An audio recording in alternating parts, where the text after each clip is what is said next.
2, 1. What is going on, ladies and gentlemen? Welcome back to some more content here. This isn't the 9x9, but this is Volleyball Source. My name is Everett Delorme. That is Rob St. Clair. And today we are going to be ranking the men's Olympic qualifier teams from 24 to 1. It was Rob who was late this morning. Yep, I am my upset. bad. I am upset with all of you. 79% of you in the chat thought it was me. And there's half of the comments board right now are about me being hungover. I can tell you right now that I am not in the slightest hungover. I went to a Russian banya last night and I was just telling Rob, got my sweats on, did some saunas, did some cold tub, drank some vodka, had some pierogies. It was a great time. I felt very relaxed and had a great sleep and was ready for the show. Rob was the one who was late for once. Yep, the miracles do happen, boys and girls. Easy. What's up, everyone? This is going to be a fun video. I'm excited about this. We had the idea literally during Monday's 9x9. We were talking about Olympic quals. So, yeah, if you watched our VNL videos where I think I may have sent you a drunken text on Sunday night at like 2:30. That's being very like, we possible. should do this. That's very possible. So when we did 2 VNL videos at the end of VNL this summer, one for the women, one for the men, where we gave every team in the tournament a letter grade, like a report card for class. This is going to be a little different than that. We're going to be, like Everett said, we're going to start at rank 24. We're just doing the men's here, team number 24 all the way up to team number 1. And I know, Everett, you've got some notes. I've got some notes. Because I'm such a huge nerd, I did some math. On where I should put some teams. Honestly, I like that, Rob, because I was using the standings and I was using results and stuff like that, but mostly I'm just going by my gut feeling. So I like that you're taking the scientific approach and I'm taking a little bit more of the creative approach. I like that. A little bit more so, but I think at the end of the day, it comes down to not only the team's performance at the Olympic qualifiers, it's also the expectation of the team coming into the Olympic qualifier 100%. And sort of like I don't know how to say it, but like the consequences of that team's performance. Like, did that team have a chance at qualifying for the Olympics? If so, did they do themselves any favors? Did they make it any worse on themselves? Did they actually qualify for the Olympics? How far did they drop down the world ranking? I kind of considered all of that, and I'm happy enough with the list that I have. So I'm curious to see how it compares to yours. I was kind of doing it. There's some teams who are like a little bit further down maybe than they should be, and but it's just if you didn't go and do at least what you were expected to do or more, like, you're gonna get penalized for that. There was so much of that in this tournament. That's exactly. Is France going to be included? Was France in this tournament? Come on, guys. No, you know better. This is for the Olympic qualification tournament only, that 7-match banger that we've been talking about the whole last 2 weeks. Yeah, exactly. So without further ado, I think I'm if our last places isn't both the same here, both of our borders to the south, let's say. Yep. I would be disappointed. No matches won, no sets won. Mexico was it was a disaster. They're bad. And it's so frustrating based off of the Mexico that we saw last year at the World Championships, who really surprised that some people with that win over Bulgaria. 21 in sets. 0-21. 0-21 in sets. And I really think you have to look at the Mexican Federation and being like, why did you send that team to NORCECA Championships? Where was this team? Why was it? What was a mix? What is going on there? Because this team looked like they weren't ready to play together. It just didn't make sense. Like that. Hindsight's 2020. Yeah, whatever. But the results speak for themselves. I mean, you had a team that in only 3 matches at World Champs last year, you won a match against a good team, like against another Olympic qualification participant team in Bulgaria, and then you played them again in this tournament. They happen to be in your pool, and you go 0-21 in sets after not using 2 tournaments that you could have used to prepare that team for that tournament, like in NORCECA's and then Final 6 in Edmonton.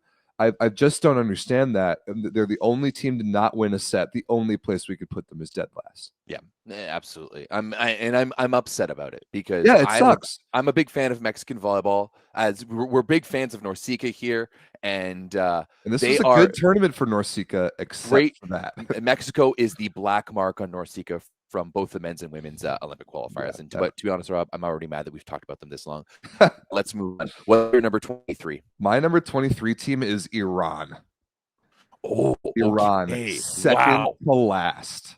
And the reason why is that they had the second most drop in world ranking points. Mexico lost 37 world ranking points this tournament, which is absolutely insane. Iran lost 35.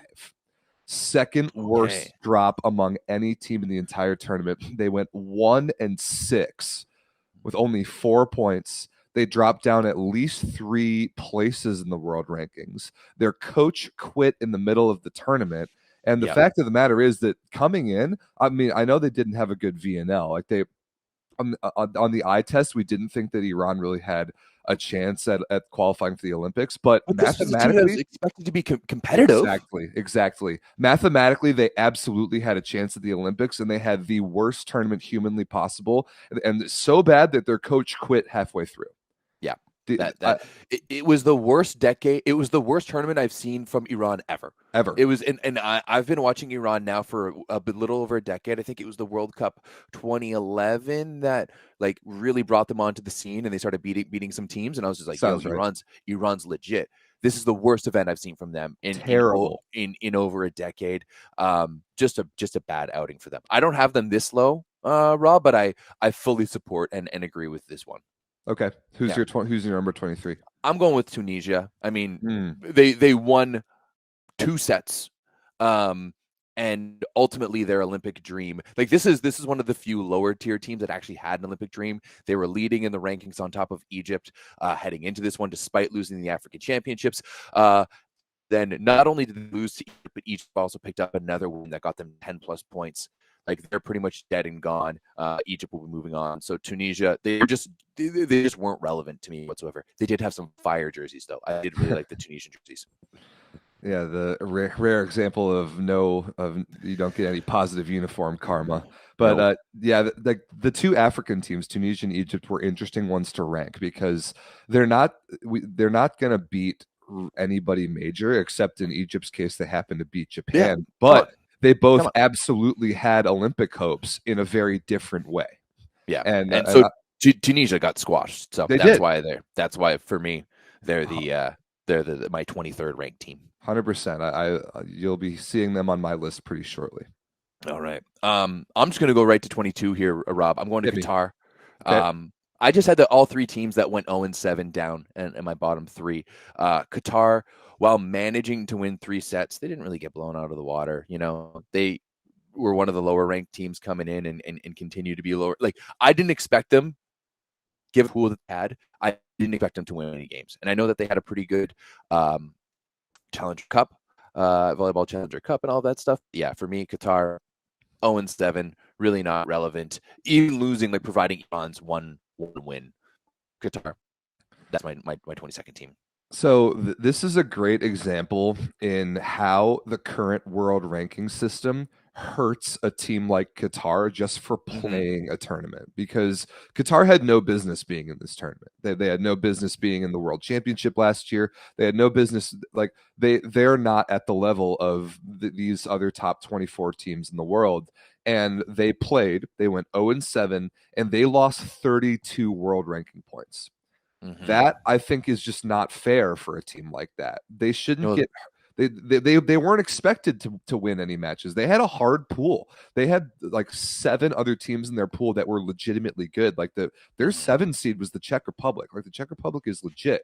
So like it's the toughest pool through for sure, by far, top to bottom. So I feel bad for Qatar, and something about the system needs to change in like encouraging lower ranked teams to play up. Because otherwise, like it's kind of like the point I made earlier this summer about China getting relegated from VNL being a good thing for them. Because otherwise, if you're a bad team playing in a world-class tournament, all it's going to do is hurt you, and I don't think that's fair. So China came in the lowest ranked team in the world, like in this tournament coming into this event, and this is a team that played VNL. because So they've there's gotten like Portugal just climbed in the rankings from not playing. from Exactly. not playing. Exactly. Right? I don't think that's right. So No, I agree. Like obviously Qatar went 0-7. They had a hard pool, but I didn't expect them to win any games. no, And like exactly. they got punished so hard by the system. I think we really have to take a look at Yeah, I mean, this is volleyball though, so we'll see. that. um, My 22nd ranked team is the Netherlands. I have the Netherlands down all the way at 22. They went 2-5. They okay. lost 32 world ranking points. They lost the Yes. same number of world ranking points as Tunisia and Qatar. I have everything on my screen. I have displayed everybody and their world ranking points change. It's not exactly how I ranked everybody, but there were only 5 teams that lost more than 30, which is crazy. And That's still a lot. and those are going to be my bottom 5 teams. But the Netherlands, it's because of their expectation. Similar to Iran, they came in with the hope of qualifying for the Olympics, and that dream is dead. Dead in the water Dead. in so many different ways. And I like this was a team that had a legitimate shot, right? This is a team that many people ranked above Canada, right? Like in that pool, you were probably going to go Poland, Argentina, Netherlands, Canada, which is totally respectable coming into this event. But not only that, Rob, not only did they completely shoot themselves in the foot, the way in which they did it was a little terrifying if you're a Dutch fan, They right? got 3 dongs Namir, by Belgium and Bulgaria. exactly. You get 3 down by Belgium, Bulgaria. And yes, you had some issues with Namir. That's a whole different thing. He's clearly injured, right? Like if you see how his production level dipped in those 3 games against Belgium, Bulgaria, and China, like he was absolutely brutal. But then the way that you answer it by having your elite level opposite play on the left, like it made no sense to me. No sense at all. And yeah, that's just It was. yeah. I mean, I know you were in their pool. You wanted them to take a free fall. All this is 100%. all this is all very good for Canada. It worked out extremely well for Canada, obviously. But we talked about it on Monday's 9x9. I just do not understand. I don't understand. I don't understand anything about the way the Netherlands approached this. None of it made sense, and they paid the price. And they have nobody to blame but themselves. Now they have absolutely no chance to qualify for the Olympics. So terrible, terrible, terrible tournament for the Dutch. Yeah, absolutely. Rob, I'm just gonna give you my number 21 here because we've already talked about them. Iran for me is number 21. We've already talked about it. Mine is Tunisia. One more point in the chat that somebody brought up that I like is that, like, we talked about Tunisia. They had a chance to go to the Olympics as the African team. They went up 2-0 on Egypt in that very important match and got reverse swept. That's bad. Yeah, that is bad. That's bad. Rob, number 20 for me is China. Okay. I mean, hey, China came in as the lowest ranked team in this tournament. They had a terrible VNL. They had a tough pool. They won 1 match against a struggling Mexico. But other than that, not much to say about China. They just won a match. China did push 3 different teams to 5. They pushed the Netherlands to 5 somehow. Like after nothing mattered, they pushed Argentina to 5. I think they might have even pushed Poland's bench to 5. So at home, I do give China a tiny bit more credit for that, even though they did end up only winning 1 match. They actually do have 6 points. So I give them a little bit of credit. And in terms of world ranking point loss, they lost 8.8 world ranking points. Not terrible for only winning 1 match and losing 6. I have them just slightly higher. I'll give you mine right now. 20 I have Qatar, and 19 I have China. So Okay. those bottom 5 teams for me: Qatar 20, Tunisia 21, Netherlands 22, Iran 23, Mexico 24. World ranking points loss: minus 32, minus 32, minus 32, minus 35, minus 37. Mm-hmm. Brutal. Yeah, pretty bad. For me, at 19, I got the Dutch. Yeah. Okay. Yeah, they won this. They won 2 matches. They were able to take care of. But yeah, I don't know whose fall from grace here, Rob, was worse, was Iran or the Netherlands. But I think it has to be the Netherlands because they had a legitimate shot in that pool. But then again, they still have a coach. Iran doesn't. So I guess we'll have to. Yeah, I guess we'll have to see. That's a the different conversation, maybe. the idea of like being so bad that your coach couldn't handle it and quits mid tournament is I need really the tea rough. from that. I That's needed like rough. I need a 24/7 doc.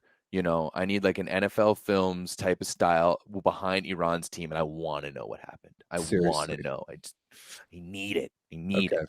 Um, So our bottom six is all the same six teams yeah. in a different order. So I'm glad we're on the same page about that so far. Now I think it's going to get interesting. Who do you have at 18?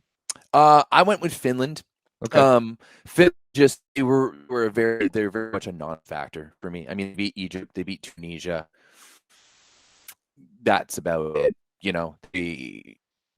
They ultimately they won more sets than Serbia, but lost quite a few more. So yeah, for me, Finland, yeah, they were just ultimately a non-factor They in this definitely tournament. were. They were a non-factor. I've actually got Serbia at 18th. Dude, Uh, oh, yeah. that's Serbia's down there for me. So Serbia lost 15.7 world ranking points. They got beat by Turkey, they got beat by Slovenia, and then obviously they got beat by Japan and the United States. They were never even remotely competitive in the pool, and they dropped far enough down the world ranking that now their Olympic spot is very much in question. They dropped down 15 points, and their closest chaser is Cuba, who gained 27 points. Mhm. And now that gap is way closer than it was entering the tournament. And like if Serbia had just like been middle of the pack, even if they had held seed at fourth in their pool, which they didn't, they finished fifth in their pool. Mhm. They would have had a better chance to just survive Yeah. next summer in VNL and go to the Olympics, because it's going to be really them versus Cuba for that last spot. Oh, it's gonna be tight. It's It's gonna be going to be tight for tight. sure. And Serbia had a bad week. Cuba had a good week. And based Mhm. on expectation and consequences, I put Serbia down there pretty far. This is a bad week for them. To They, me, their Olympic dreams are in very real danger of slipping away. And the only reason they even have them is because they just have points holdover from the previous ranking system, because they mhm, haven't done anything at all since the ranking nothing. system changed. Nothing. Me, I think this tournament was a very much indication of how far Serbia has slipped, right? Yeah, When you look at the teams finishing ahead, though, other than the United States, all of those teams used to be like Serbia's bread and butter, right? Like they 100%. used like if you had told me before the pandemic that Serbia would go 0-3 against teams like Slovenia, Turkey, and Japan, I would have been like, bro, I don't think so. But yeah, like Serbia has really, really fallen, and that to me, and the scariest thing apart about that is that like I look at those standings and I'm like, yep, that makes sense. That's about right. That makes absolute sense. Yeah, No one's which is scared too of bad. Serbia anymore. No No, one's scared of Serbia anymore. not at all. And So Serbia, like when we were growing up, Everett, Serbia was amazing. in the They were, 2000s and in the oh, 2010s, like that was, and I mean, I spoke to someone about it, and it was, or actually, I think it was someone in the Discord. Milos was explaining about how when Serbia was like a communist country, like there was money for programs and stuff like that, and yeah. everyone's able to play.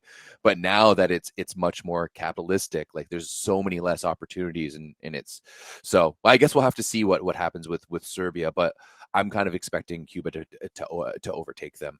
I think so too, and I think, like we said on Monday, I think Cuba deserves it more than Serbia does, and that's too bad because I grew up loving Serbia. Yeah. Like when I remember the Olympics in 2008, like the U.S. beat Serbia on the way to the gold medal, but Serbia was amazing. That was Ivan Mhm. Milkovic. That was Yeah. Marko Petrosyan's first ever tournament. That was Daddy Stankovic. Oh They had yeah. they had good outsides. They had Nikola Antanas Grbic. They had Nikola and Grbic setting. yeah, That then Antanasievich. then Atanasievich came around in the 2010s. I think they won Mhm. like World League 2016. They were good at Euros, but it's just not the same team anymore. Like they deserve to go to the couple Olympics that they missed out on in Yeah. 16 and 21. I don't think they deserve to go to this Olympics. They're not an No, Olympic me caliber neither. team right now. No. I fully agree with that. Yeah. All right, 17. Who you got? I've got Italy. Oh, I've got Italy at 17. I've got Italy at 17. This is a I've got them the team, or I've got them in the, yeah, I've got them low as well, but 17. 17. Oh, 17. This is a bad tournament for Italy. They lost 23 world ranking points. The So like I had that bottom five in world ranking loss. Next worst was Italy. They lost 23.5 world ranking points. That's bad. They lost 3 matches in that pool, like I picked Italy to go 7-0 in that Yep. pool, and Yep. I'm they lost to Germany, they lost to Brazil, and they lost to Cuba.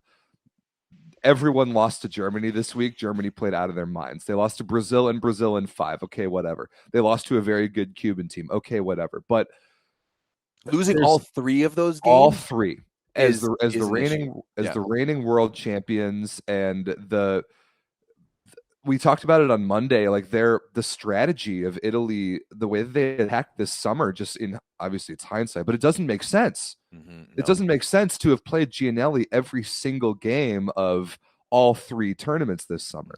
And I'm No. just so sick of hearing Italy and the Italian fans saying, "Oh, we don't care about this tournament. We don't care about when they lose. They don't care about the tournament." I'm sick of that. If you bring your A team, if you play the starters, you should care about the way that that team performs. And I did not like what I saw from Yuri Romano. I did not like what I saw even from Simone Gianelli. I wouldn't say he had the best tournament. I want to see Spertoli more. Their lack of depth at outside hitter is concerning, or at least their lack of willingness to use guys past Lavia and Yeah. Micheletto.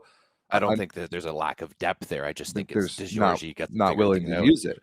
They I know they were missing both their top 2 middles, but this Italian team didn't scare anybody. I know they're ranked 3rd in the world. They actually, even though they lost so many points, they didn't drop down in the rankings, and they're obviously going to qualify for the Olympics. That's part of what bothers me too, is that they didn't have any remote sense of urgency this tournament. They just kind of went out there and went through the motions and lost 3 matches because of it. Yeah, Italy is. I think also too, but I mean, DeGiorgi even said it in a press conference. He's like, we're already qualified. You know, And he's right. there was no intent from this Italian, because guess what? It doesn't matter. They're going to Paris regardless, and they know that. And like for a guy like Yuri Romano, we know this guy thrives under pressure. Does he? When there's no pressure, yes, we saw it. We right? saw it at Eurovolley at 2 Eurovolleys, but Right. And like we saw it at the World Championships again. Like once again, like when true. Italy has gotten it done in gut check time, when Piacenza has gotten it done in gut check time, Yuri Romano has been big. There was just not enough pressure on him. But I fully agree. Italy needs to figure some things out, because everyone is going to catch up with them. Right. Their starters are very, very good, but you need to start using the rest of the depth of that roster. But like especially for Italy, because you've got a team where the majority of your team, it plays in the best league in the world, and it goes deep into tournaments, right? You go deep into Champions League, you go deep into the Super League of playoffs, which are, other than Poland's playoffs, probably the most rigorous and arduous. So yeah, you need to figure some things out over there. You're using the same 7 guys when you have probably the second deepest national team system in the world, behind only Poland. And I think Poland is a great example to follow. Gerbic does a phenomenal job with mixing in with getting all the guys looks and resting his key players. And he has more than, and he only really has one great setter in Janusz. Italy, you have 2. Use them. I would rank Italy in terms of depth 3rd after the USA. Okay, in terms of the 14 on the roster, I agree with that. But like the program, like the depth of the entire program, I've got Italy above the United States. Yeah, 100%. 17 for me, Rob, is Czechia. Okay. The upset that ever was. You know, this was a team that looked. What I think they beat Italy. They won a set against Italy in the first match. They did, and proceeded to really push Brazil. They're up 13-9. And really just started to poop themselves. Let's be honest. Yes, they did. They were on the verge of winning a game in Brazil against Brazil, and they choked. And then they never seemed to recover. And then they never seemed to recover after that. You know, falling to Cuba, falling to Ukraine. I mean, at least they got the 2 wins against Iran and Qatar. But whatever. I did really like this Czech team in this tournament, and I think they're legitimate. For me, like both Czech and Ukraine, I want to see more of them. I want to see more of them on the world stage. But just they held their ground, but just a bit of a tough go, and they were so close at really making some noise, but we're really never able to. Very close. That 13-9 against Brazil and not getting that one done in the 5th, that was tough, and that basically ended their tournament right there. Like that seemed to be pretty deflating emotionally, and they were They basically just they held seed and were irrelevant after that. Yeah, pretty much. Yeah, Czech is pretty close on my list. I'll actually go ahead and put him at 15 on my list right now. It's exactly where I've got him. And you're going to jump the gun, okay? And 16, I've got Argentina. Whoo! Argentina. I've got Argentina. Again, a way worse tournament than they should have had. They did go 5-2, which they lost one game that was bad. They lost, yeah, they only lost 2 matches, but they went to 5 with China. They lost in 4 to Canada. They weren't competitive against Poland, and then they surrendered some points to some other people. They went to 5 with Belgium.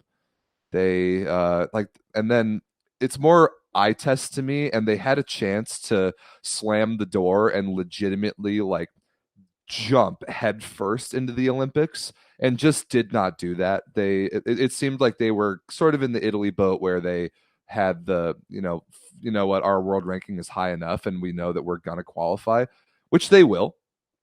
I mean, there's no doubt about that, but let's see here. Yeah, 3-1 loss to Canada, 3-2 win over Belgium, 3-2 win over China. I mean, that was when the tournament, they still had a chance in the tournament at that point. Like, you can't be going to 5 with China. We make the joke about Argentina just desperately wanting to go to 5 all the time, but it starts to come up, it starts to bite them at some points. Like, you can't be doing that against teams that are inferior to you. And they have all such phenomenal pieces and which we've talked about. We love Argentina. We love the way that they've played all summer, but I just didn't see it this tournament.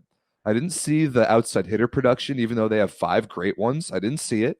I didn't really see the opposite production. Didn't really see the middle production. Like, they should be taking a team like China and like Belgium, and Belgium was good this tournament. But they should be taking teams like that and stomping on them 3-0. And I didn't see that from them. And I wanted a more convincing performance from them in a chance to really take an Olympic bid. Like, go out and take it instead of sleeping and letting it fall to you next year. And that's just not what happened. Dude, your list is spicy. You get a volleyball stamp for this one. Yeah, I mean, hey, I thought I did a lot of work and prep for this, but mine is just kind of falling within. You really went for it. I like it. I like it a lot. Dang, but 16 though for Argentina. They went 5-2. They did. You know, to me, this is an Argentinian team. What sucks for Argentina is that they lost more points in their loss to Canada than they won points in their win against Brazil. So I do think that really sucks. They lost 11.67 points in their loss to Canada and were plus 1068 in the win against Brazil. But to me, this is a team that, once again, like Italy, knows they're going to qualify, knows they're going to be there. They've already accomplished their number one goal this summer. They won the South American Championships. Yes, right? They did. That to them was 100% their pinnacle. When you look at the way this team played, they didn't care about, this isn't the same Argentina that we saw in Ottawa. This isn't the same Argentina that we saw back in 2019 in the Olympic qualification tournament there when they got their bid. This was a lackadaisical Argentinian team that didn't have their normal passion. And I understand why. There was just not enough on the line for them. I don't like that. Maybe that's just the fault of the system. And 100%, it's 100%. It's the fault of the system. It's just absolutely it is. And really, it's just Argentina and Italy that applies to the most. And then maybe Slovenia Brazil. A little bit. And then, Brazil, however, ended up actually qualifying. Yeah. I don't like that. I wanted more out of Argentina this tournament. And again, it's the same thing as Italy. If you're not going to take the tournament seriously, don't waste your veterans' time. Don't bring all the guys. Don't bring DeCecco. Don't bring Conte. Don't pluck Conte out of retirement and send him to this tournament if you're not going to try. Don't give Bruno Lima another 250 swings. Don't give Loser another 150 jumps. You can't not send your A guys, right? You can't not send I agree. I agree. Same with Italy. In a tournament like this. So if you're going to send them, play like you mean it. Regardless, of consequences. But it's not an intentional thing. they're not going out there, but it's just one of those things, like an athlete, like in the back of your mind, like that there's nothing on the line for this, right? It's not something that is like a choice decision for them. They're very much just they obviously want to go out there and win, but like other teams had so much more on the line in this tournament than Argentina, than Italy. So when push comes to shove, it didn't really matter. That's right. In my opinion. Yeah. I agree. You're absolutely right. For 16, Rob, I have Egypt. Okay. My list, I'm like almost a little embarrassed about my list. This got no spice to it. I'm just, I thought I was spicy with some of my numbers, but I mean, hey, Egypt, of the teams that only won 2 matches, Egypt was the best in terms Agreed. of like the importance of those 2 matches. That was that win over Japan was an all-time win for Egypt. Great thing for that program. That program that's been rebuilding and really coming to fruition. And then following that up with the reverse sweep over Tunisia to really lock into that place. Like, we might as well give them the spot right now. Give them that little bear that we've seen everyone I don't know if it's a bear, but anyways, that plush thing that everyone's been posing naked with. That red triangle mascot. Yeah, the German team was all holding over their junk and their that's an all-time photo. That is an all-time photo. That dude is so jacked. 38 years old. My goodness, daddy. He just got engaged too, by the way. Congrats to Grozer. Yeah, 100%. But yeah, so like there's so much, like Egypt maximized their 2 wins as much as possible. Like, they beat someone who's so far up in the rankings that they got them like 10 plus points, was able to jump ahead of Tunisia, and then you go down and beat Tunisia, and like I don't think they have any big tournaments left. So yeah, Egypt for me, you get the qualification. Other than that, you're pretty irrelevant. I thought they were going to do better, especially like later on. They were winning like opening sets, but then we just got trounced by like Slovenia and Serbia and stuff. So like that. Yeah, they did lose to Finland, which was tough. So yeah. Everett, I'm going to push back on this. Egypt basically, like, there were 6 teams that officially qualified in this tournament. Yeah, really, for all intents and purposes, there were 7. 7, yeah. And Egypt basically qualified for the Olympics in this tournament. How can you have them all the way down at 16? When you put it like that, you're right. When you put it like that, right. I was looking at their records and stuff like that. But yeah, it's fair because their record was not good. But their record was not great. You're right. That was an oversight by me. Wait till you see right. where I have. Wait till you see where I have Egypt. Okay. Okay. I already have my 15. My 15 is Czech. Who's your 15? My 15 here. I've got Serbia here. Okay. We already talked about them. Really disappointing. Yeah. Really, really disappointing. But I think that's what we're going to continue seeing from Serbia, to be honest. I agree. Next up for me, I've got Ukraine. I also have Ukraine 14. Okay, there's a rare match there. I feel like the bottom of our list and the tops of our lists are going to be somewhat similar, but maybe not now after what you just told me about Egypt. I mean, hey, when you look at Ukraine, I think this is a team that I'm really starting, like, for them, for Ukraine and Czechia, I want to see them on the world stage more. I agree. I think they're one of those teams that has the potential to jump into the next level. Once you add everything else that's going on within Ukraine and all of that, and that they've been able to get these results is pretty fantastic. I think they're a pretty exciting team to watch, even without Ole Plotnitsky. He barely played. Yeah, he barely played. So ultimately, I think this was a very, like, this wasn't the World Championships last year where they really like beat the socks off some teams and really surprised everyone. But they weren't below expectations. They were very middle of the pack level for Ukraine. Yep. I have Ukraine above Czechia because they beat them head to head, but those were 2 of the teams that were closest to dead zero in terms of world ranking change. Actually, Czechia 0.08 gained points in the world ranking. Like, they came in or finished exactly where they started in terms of world ranking. So yeah, the middle of the pack at that point, I've got Ukraine just above them. 13, I have Finland. I actually thought that Finland had a pretty good week. They pushed Japan to 5. They beat Egypt and they beat Tunisia. Or no, they must have lost to one of those teams. I guess they lost to Egypt, unless I have that written out wrong. They beat Egypt and Tunisia because Egypt beat Tunisia and Japan. Tunisia didn't win a game. That's it. Yeah, my bad. So yeah, and they lost everyone ahead of them. Yep, 2 and 5 for Finland, but the 5-set win, or sorry, 5-set loss to Japan was kind of nice. took 2 sets off of a team that ended up qualifying, and they gained 10.8 world ranking points. So, and I thought that Finland was completely irrelevant coming in, and they had even though they only won 2 games, they got 7 points, got 10.8 world ranking points. I think that honestly was a little bit above expectation for them.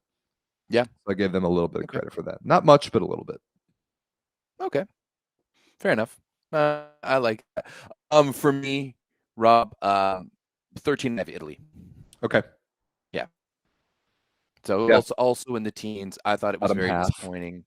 And yeah, like we've already talked about that. I'm really interested to see what happens with them moving forward.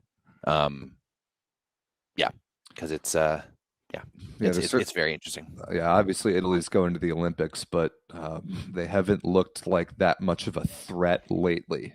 No, And that's this year it's in its entirety. I think this team looks tired. they do. Yeah, fourth at VNL, second at Eurovolley, and then what did they finish in their pool? Fourth at Olympic quals. That's Yep. rough. So Yep. yeah, we'll see. 12. I've got Turkey. Yeah, same. Okay. Yep, same. Good I week. thought Pretty good week. overall, yeah, this was their best week of the summer. Like they Definitely. limped through the Golden League. They barely beat Qatar. To like went to 5 with Ukraine and went to 5 with Qatar to get that spot in the VNL. At least they got it, and then had a terrible Euro volley where they lost to like Romania and Portugal. So yeah, I thought it was a big bounce back for them. Getting that win over Serbia to open up the tournament, I think, was huge for Big. Turkey. Like just in terms of being like, we can play with the big boys, right? For me, that's one of their first big wins in a while, probably since they beat Canada at the World Championships last year, against a team who's like regularly on that world stage. And to me, it was like kind of a sign of the times. I think Turkey is going to continue to beat Serbia moving forward. So yeah, Turkey at 12. Yep, I've got them there too. They beat Serbia. That was big. They beat all the teams below them, which I like to see. I like to see a team like while they're rising to like the VNL level, for example. I like to see them take care of inferior teams. And Turkey Yeah. did that. And they also pushed the USA pretty hard. I got to give them credit for that as well. 11, I've got Slovenia. Okay. So this is an interesting one. That like now we're in the top half, by the way. So like, Oh, yeah. 11 is still kind of middle of the pack, but we're getting pretty close to the top 10. And this is starting to talk about teams that had objectively good tournaments. Slovenia, basically, they gained like 4 points in the world ranking, so not much.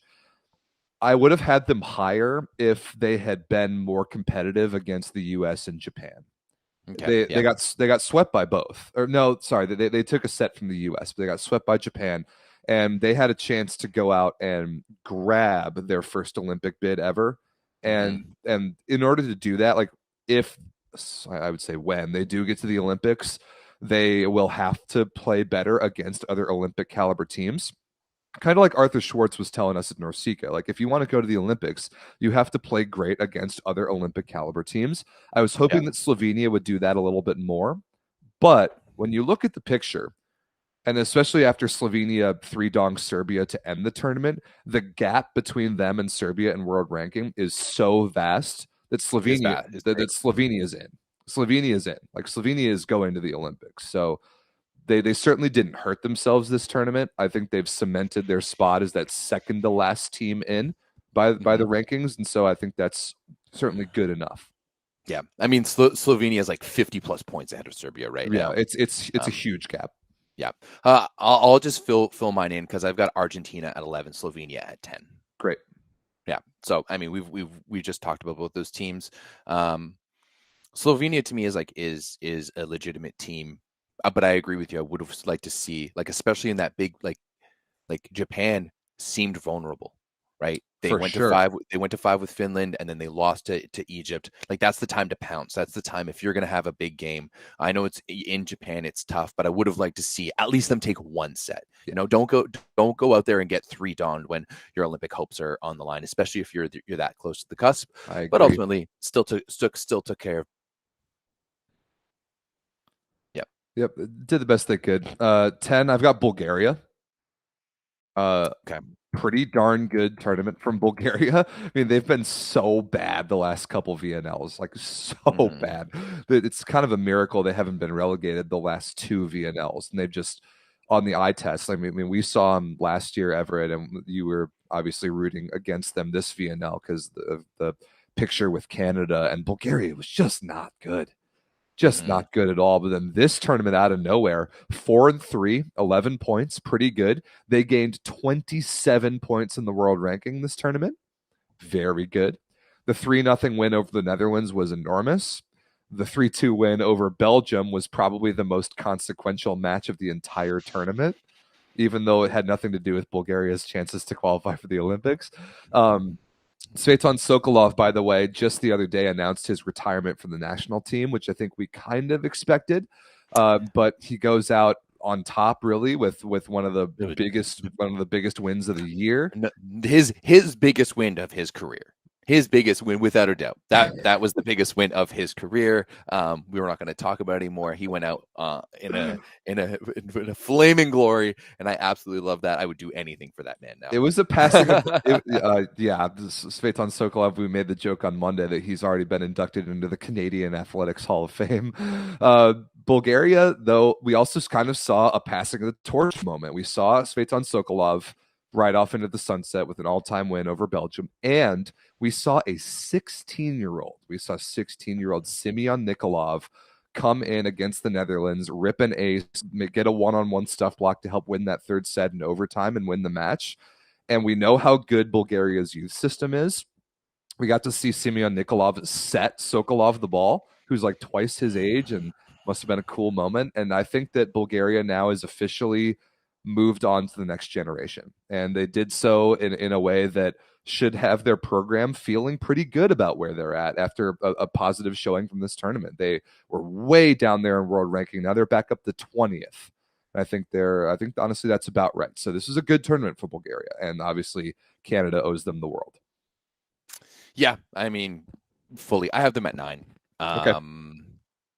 My heart wanted to put them a little bit higher just because of the win that they gave us, but ultimately, like my conscience couldn't. This was the best Bulgarian volleyball we've seen now in a few years. Oh yeah. Like this is way better. Having Sokolov there with a massive thing. Ultimately, like, yeah, it's a bit of a pass of the torch, but like Bulgaria's got a long way to go, and I know they're doing some really good stuff on the youth and junior side, but meh. But yeah, the fact that they were able to go out there and get 4 wins was very surprising to me, given how close they were with stuff. I mean, didn't they? No, they beat China at the VNL, right? Oh man, I don't remember. I sure hope so. I don't remember who China's wins in VNL were, and at this point, I don't really care. But Yeah. four Yeah. wins for Bulgaria is way more than we expected in this tournament. 100%. And they did what they needed from me. I would have loved to have put them higher, but you know what? Ultimately, I got to stay somewhat objective on this one. So yeah, Bulgaria at 9. Thank you. Actually, Top 10. where are we at here? Top 10 is very good. My 9th. Who do I have at 9? I've got Belgium. I got Belgium at 9. Yeah. And the only reason I don't have them higher is because they went up 2-1 on Bulgaria. They saw the Olympic rings in the front of their imaginations, and they crumbled. It's a little like it's tough because when you look on the outside, like Belgium, when you just look at the results, like Belgium didn't have that fantastic of a tournament. Like they still lost to, like they beat Argentina. That was the big one, right? Yep. Yeah. They went to 5 with Poland. They went to beat 5. Canada. They lost to, or they also swept they the lost. Netherlands. They lost to Argentina. Okay. Oh no, sorry, they beat Argentina. No, Yeah, they lost to Argentina and Poland in 5. They swept the Netherlands. They beat Canada 3-1, and then they lost the 5-setter to Bulgaria. Yeah. So, but I do think that when you looked at the level of this team, like this was a much better Belgium team that we saw at Euro Volley. Like, way significantly better. This was a team that was deadly, and that was one of the frustrating parts while watching them beat Canada on last Friday, was that they were so good. Just like really playing like sometimes like we've all had been on those teams or seen those teams that just go on a run all of a sudden, and they're just, hey, let's just go for a run, and like this is a good week to feel good. Like, that's also one that we have to remember with sport too, is that like how you feel dictates so much how you're going to do. So I think Belgium, it's really a tough one. I really feel for them because they were on they're my number 8 team. Okay. Just for the record, if you want to put that in, I feel for them because they were minutes away from going to the Olympics, and that were. every single guy on that team kind of started to allow themselves to start dreaming that dream and believing the dream, especially like after going to bed after beating Canada. You've just got Bulgaria in front of you. You're starting to think about it. You're starting to believe, and that all got torn away from them. And I really feel for them. Yeah, I mean that happened to me in my playing career. I remember very vividly a national semifinal, and we played best of 3. We were up 1-0. We were up 24-21 in the second set, about to go to the final, and I remember basically all of us, myself included, thinking we're about to go play for a national championship. And we lost that second set, and we lost the third set, and then the season was over. So it happens. It happens when you allow yourself to think that before it's actually over. Then things like this can happen. Things like crushing of an Olympic dream can happen. So Yep. I do feel bad for Belgium, but they had a great tournament, all things considered. Fantastic tournament. So you've got them at 8. I think that's pretty well deserved. My number 8, I've got Egypt. I've got Egypt way up there.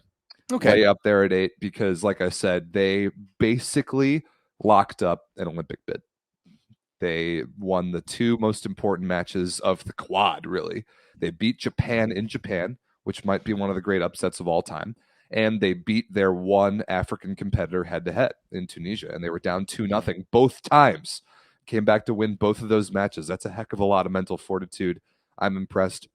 We'll see Egypt in Paris, I think.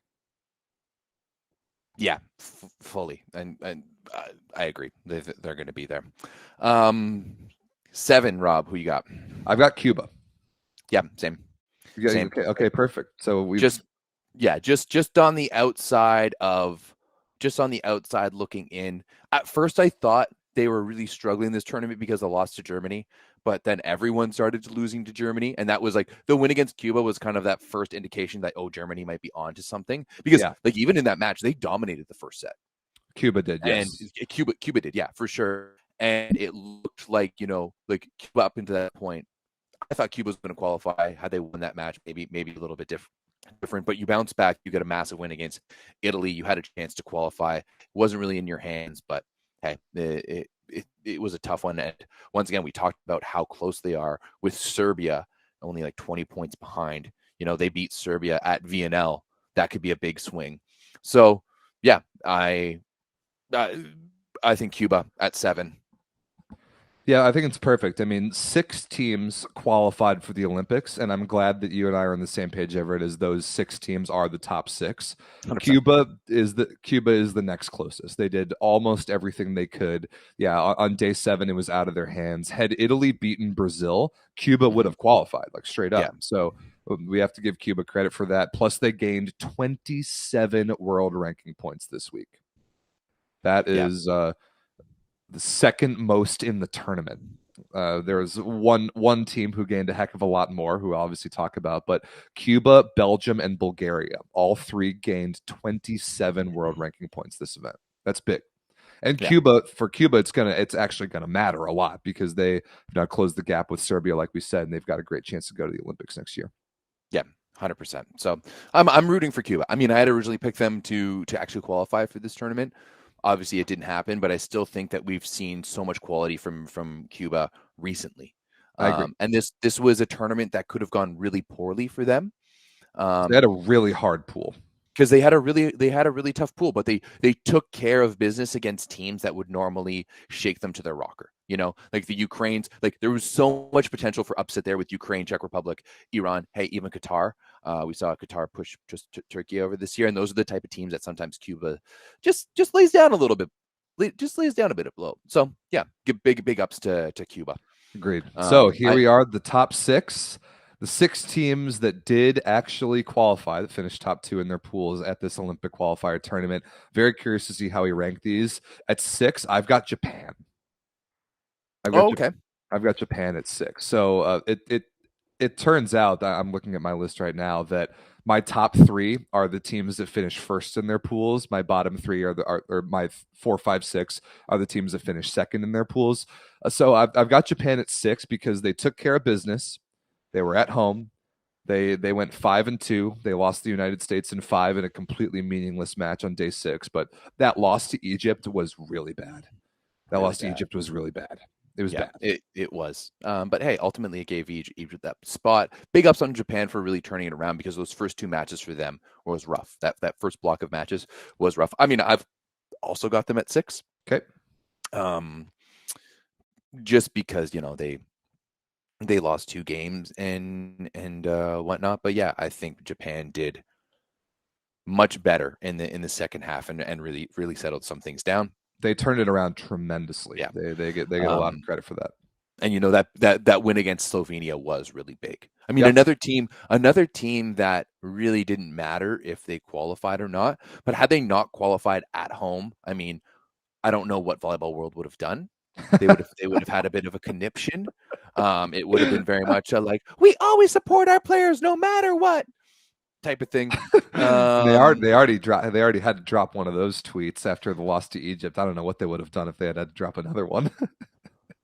Yes. So bad. Yeah. So enough about Japan. Who do you got at 5? Brazil. Same. Brazil, to me, I almost had Brazil at 6. They were just so rocky all tournament, so questionable all tournament, but still, we talked about it on the preview show. Brazil is still Brazil, and they still eke out wins somehow. Somehow they just figure it out. Somehow, I think it has something to do with just when your program is such a winning program. And I think you see this a lot when there's someone in decline, where they still know how to win despite not being good enough to. Does that make sense? And I kind of feel like that's the way with this Brazilian team. You've got a lot of guys who know how to win, who know how to do the old things. It's like when you play beach and you play those old guys who can barely jump and they just cut shot and pokey and whatnot, and they just know how to win. They go over a 1, go over on 2, you get so frustrated. That's what playing against Brazil is right now. They don't scare anyone, but yet they're still able to go 6-1 throughout the week. That's 2 fantastic analogies. Yeah, that exactly the old dudes. I play them in grass in the Midwest all the time, 3 40-year-olds that you play against in grass triples, and they paint sidelines on their serve and they hit around the block every time, and they have an annoyingly high side out rate, and they dig 1 or 2 balls, and all of a sudden you lose, even though they're completely not scary. They just figure it out. And I saw this point from our friend Julio Cesar Souza in the chat. He says he's a Brazilian living in Massachusetts. He says that Bernardinho is coming back to coach the team next year. May or may not be good, because let's go back to Eurovolley 2021, the last time Bernardinho coached internationally, and remember what happened to that to that French team. So losing in the quarters. Yeah, I mean, he didn't.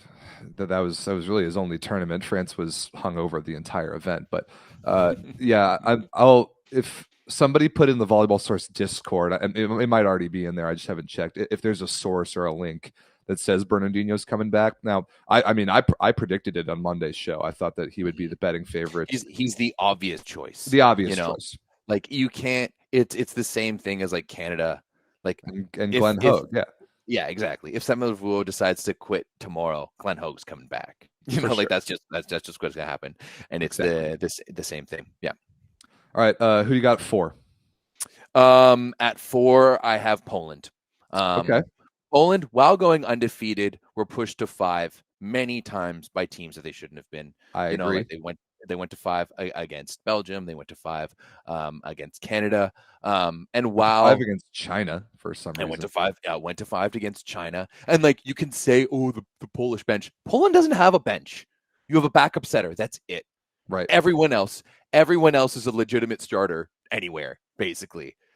Your bench is guys who go to Champions League finals and stuff like that. So yeah, you can't really tell me that like the expectation for me for Poland now is that they steamroll everyone, right? It should be 3 dongs all the time, right? Yep. It should be a gangbang of dongs for Poland. Um, um, yeah, that's just for me. That's just the way it should be. They're the best team in the world, and they should act like it all the time. That's my expectations. But they I still went agree. undefeated and got the bid. So I've got Poland at 3, and yeah, because they went undefeated. Like I couldn't drop them below 3 because they how went come your undefeated. like all of a sudden your expectations don't matter in this top 6? You like Well, yeah. change. Well, they were that was absolutely within my expectations. Is Poland to go 7-0. Like they should do that, but they did. Like they went 7-0, and for that reason, I do have them above Canada, who I have at 4. I have Canada at 4, and that now Canada at 4 is hugely above expectation. They were absolutely Massively above brilliant. expectations. However, Canada needed help to get in. They lost that do or die match to Belgium and got significant help to get in. If they had beaten Belgium and taken it for themselves, I would have put them higher. Now, Canada is still in. They're going to the Olympics. I agree. They belong there. They had an amazing tournament, but Yeah, Canada needed help. They didn't go out and take it on wrong. their own. Yeah, you're not wrong. I can't really fight about that one. I've got USA at 3. What? Just Come on, like man. USA did exactly what they needed to do, right? That's it. There was no upsets on the USA side. They didn't exceed expectations. They went in. It was a business trip for them. More so than anyone in the world, it was a business trip for them. They, they barely got pushed. You keep on talking about the almost against Turkey because of like one set, but like No, this was a that wasn't almost. It was 1-1, and they beat us in overtime in the third and got it overturned on kind of a garbage challenge. So like we actually dodged a bullet in that match. But I agree that this United States team was brilliant. We went we on went we went 7-0. The only 5-setter was in a meaningless game on day 7. yeah. Absolutely no problem. Dusted Slovenia, dusted Serbia, beat Turkey convincingly enough, and then destroyed the 3 bottom-ranked teams in the pool. Like I said on This Monday, team was on cruise control. absolutely, This absolutely. this team was on cruise control. And they have been now for a while. Like this is solidly the 2 team in the world. I don't think anyone can doubt that. After this summer, they got second at Vienna. They won Norseca. They got the bid here. They've lost like what 2 matches all summer. Like they lost to Poland, and then they lost a couple in VNL. Yeah, I think 3 they might have matches, lost one to Brazil, and 1 to Argentina at home. Yeah, one they to lost Argentina. 2 matches in VNL prelims. They lost the VNL final, and they haven't lost since. So yeah, the USA is awesome. I have them at number 2. It's exactly where they belong. I assume you have Canada at 2. Yeah, I have Canada at 2. I mean, there's no way. There's no way you could put put anyone but Germany at number 1. But hey, when you like that win against Argentina was up there with some of the biggest wins in the history of Canadian volleyball, just because of the context too, especially like the fact that it's against Argentina, who I would have put as our arch nemesis, just makes it all the sweeter. The fact that like it's even more surprising for me for Canada to qualify than for Germany. I mean, we talked about it the last episode, like adding Grosier and Zenger and a bunch of those guys really helps them out. But if you had asked me at the beginning of the year if we were qualifying for the Olympics, I would have said hell no. So just because of that, Canada has to be up there. Of course, that's a little biased. Deal with it. Okay, suck it up. Yeah, my team qualified and your team didn't. Okay, keep whining, Mina Villa. He's like the number 1 Canadian hater in this chat. So yeah, yeah. Obviously, Canada is going to be going at number 2. And then like let's just talk about it. Germany number 1. How could you not put Germany at number 1? That was the best ball I've ever seen from Germany. They got hot at the right moment in arguably the toughest pool too. Like not even arguably the toughest. I think pool. it was the toughest pool. top to bottom, like you had quality the entire time there. Every match was a losable match, I think, and they went 7-0, with 21 dominated points. with 21 points. With Unbelievable. yeah, absolutely massive. Dominated Italy, dominated Brazil, dominated Cuba, and everyone else. Germany, how could they not be number one? Yeah, this is like nothing I've ever seen before. They gained 59 world ranking points. That's nuts. 59. That's absolutely bonkers. That shouldn't even be possible in one tournament. 59 points. The absolute no brainer for number one on this list. We would have had to delete this channel if either of us hadn't put Germany number one. The fact that the last time Germany lost is against the Netherlands at Eurovolley is wild to me. Wild. Look at the tournament. Literally, those two teams had. Yeah, literally a month ago, Germany was losing 3-2 to the Dutch, and then they just went 7-0 this week in the toughest pool. Yeah, getting 25 points from beating Italy and Brazil alone. It's absolutely unreal.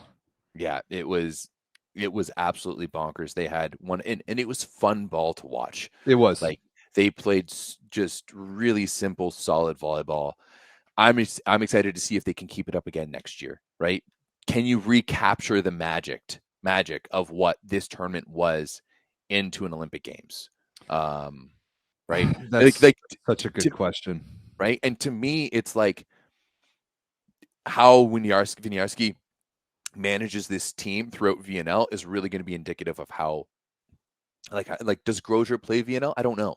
He should, he should. But at the same time, you also need to build that chemistry, but then again, they didn't do it for this one. So who knows? I think Germany has put themselves in the best possible position. They now can sleepwalk through VNL, and like all the teams that we've said who have qualified, you can absolutely use 2024 VNL as a training ground. You can completely use it as nothing else but a preparation tournament for the Olympics, and that is the best situation to be in. However, like teams like Cuba and Serbia are going to have no choice but to be results based at VNL. The rest of those teams can try whatever they want. They can give whoever they want a break. They can mess with things. They can move people around. They can try different permutations of lineups. They can take the entire tournament off. That they can honestly, like for those best teams, if you were to miss the playoffs and have an extra 2 weeks off, probably not the worst thing in the world. Like, well, however, all those federations want to handle next season's VNL, good for them. They have put themselves in that position, and Germany especially. You know what I want to see for next year's VNL, Rob? I want a Cuba-Serbia final where winner goes to the Olympics. Like that would be awesome. What I want. Where somehow like they're basically just neck and neck, and they both make it to the final because they both matter so much to them. And we just have a 5-set showdown to see who goes to the Olympics. This is what I want. Incredible. So before we get out of here, I had to go and upload this photo so that we have access to it. I wanted to show everybody what I put together here, my list, and some of the numbers behind it. So you got my rankings there on the left. You got the world ranking of the team, and then you've got everybody sorted by. Well, it's not sorted by, but displayed by, and kind of the color gradient of world ranking point change, and just some of the crazy. Like for Germany, 59 is ridiculous. But I mean, you can see those bottom 5 and how they were very, very clearly my bottom 5 teams because of the expectations of Netherlands and Iran and having the tournaments that were just that bad. But just look at that red. Look at that bright red in that world ranking points loss. So much bad volleyball. Losing 30 world ranking points in a tournament is really, really, really bad. And then right behind them, Italy at minus 23.5. That's pretty bad too. It's a big reason why I had them down so far. That's tough. Okay, you did math on this. I did. Yeah. I wrote like little blurbs for each and every one of them. And somebody points out in the chat, yeah, Poland goes 7-0 and gains 2.7 points. Now you can't expect to gain that much when you go to 5 with Belgium, Canada, and China. Okay, but yes, it is just what comes with the territory of being the number 1 team in the world. Deal with it. Yeah, it's gonna be very interesting to see how this point system matures. I'm still not sold on it. No I'm one is. not sold on it either. There's so many flaws to it. Yeah, I feel bad for teams like Qatar and Tunisia. Like they really kind of got penalized for playing in this event, and I Yeah. don't really think that's fair. Yeah. Like once again, like teams like Portugal who aren't even in this event have like moved up in the Yep. rankings. Like Now, I think uh Portugal could have put on a better showing than a Qatar or a Tunisia. I think they yeah, they would have 100%, but produced, that's or Mexico, like they would have produced better volleyball yeah. But you had to have did you have to have a certain amount of people from each from each continent. Maybe yeah, because I'm, like I'm China was ranked so low.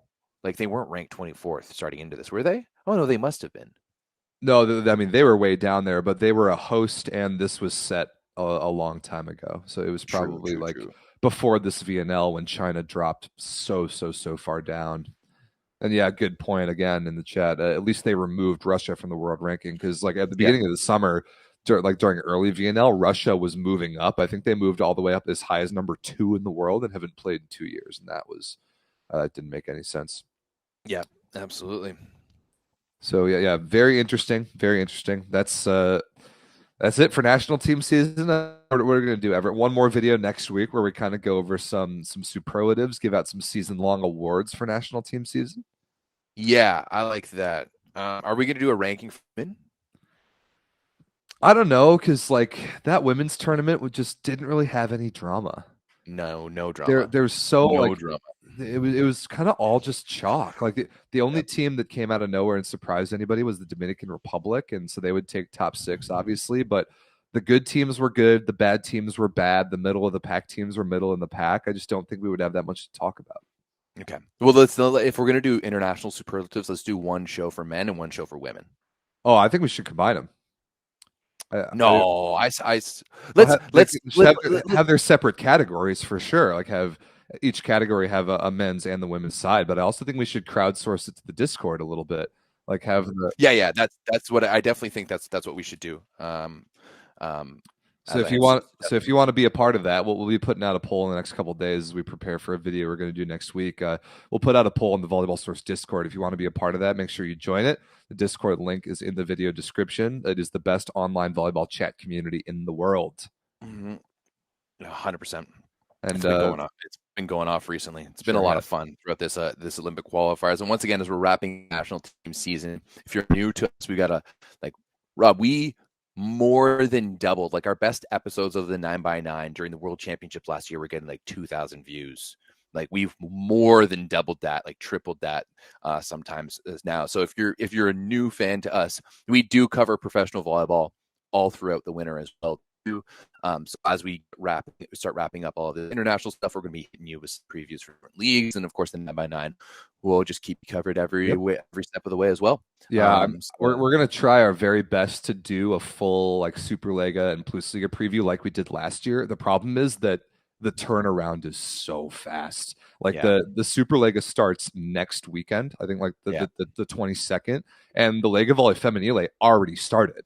Like we literally have no time between national team seasons. So I'm going to see if Tommy Blizzard has the availability to do an Italian preview again, because that video was great last year, and same for the Plusliga. But we did do the women's one like a week or two into the season last year, so I still think there's that time there to do something. But I do think we should do women's Lega Volley Femminile, Sutenlar Ligi, Plusliga, and then Lega Volley Superliga. If we can, yeah. I mean, the Sutenlar Ligi, the Turkish Super Cup for the women was like yesterday, I think. So that's already happened. Yeah, Vakifbank beat Fenerbahce in 5. It's crazy. This year of all years, there is absolutely no off season, but you're in the right place. We're going to follow along with everything. We'll be back next week for at least the 9x9, if not 1 or 2 other videos coming. So make sure you're one of our over 30,000 subscribers here on the YouTube channel. All right, guys, have a great week.